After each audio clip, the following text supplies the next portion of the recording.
રાપરમાં આવતીકાલે યોજાનારી તાલુકા પંચાયત અને જિલ્લા પંચાયતની ચૂંટણી માટે આજે ઈવીએમ મશીન સાથે સ્ટાફને રવાના કરવામાં આવ્યા હતા. પ્રાંત અધિકારી ગોહિલ મેડમે નેતૃત્વ સંભાળી વિશેષ માર્ગદર્શન આપ્યું હતું અને તમામ પરિસ્થિતિનું જાત નિરીક્ષણ કરવામાં આવ્યું હતું. હવે જોઈએ રાપર આમતક ન્યૂઝ બ્યુરોનો એક વિસ્તૃત અહેવાલ. રાપરમાં મતદાન કેન્દ્ર પર ઈવીએમ સાથે સ્ટાફને રવાના કરવામાં આવ્યા. જિલ્લા પંચાયત તાલુકા પંચાયતની ચૂંટણીને અનુલક્ષીને રાપર તાલુકામાં યોજાનારી 5 જિલ્લા પંચાયત અને 24 તાલુકા પંચાયતની સામાન્ય ચૂંટણી માટે 199 બૂથ ઉપર મતદારો મતદાન કરશે, જેના માટે આજે મોડર્ન સ્કૂલ ખાતે ઈવીએમ મશીન સાથે સ્ટાફને રવાના કરવામાં આવ્યો હતો.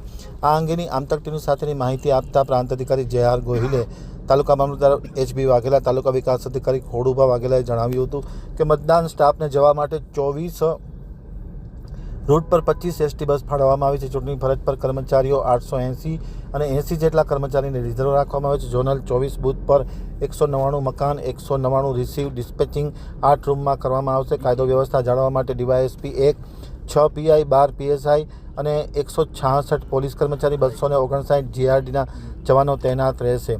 રાપર મોડર્ન સ્કૂલ ખાતે પ્રિસાઇડિંગ અધિકારી તથા ઝોનલ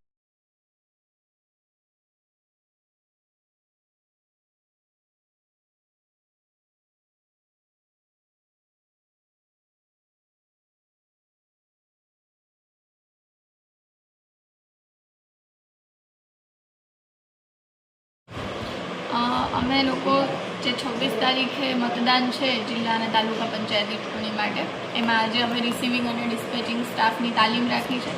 કાલે ડિસ્પેચિંગ કરવાનું છે 25 તારીખે, એટલે આજે તમામની તાલીમ થઈ જાય અને કાલે અહીંથી અમે રૂટ રવાના કરી દઈશું.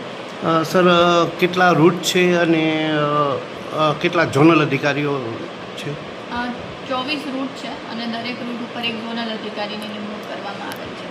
રાપર તાલુકામાં કેટલા બૂથ ઉપર મતદાન થવાનું છે?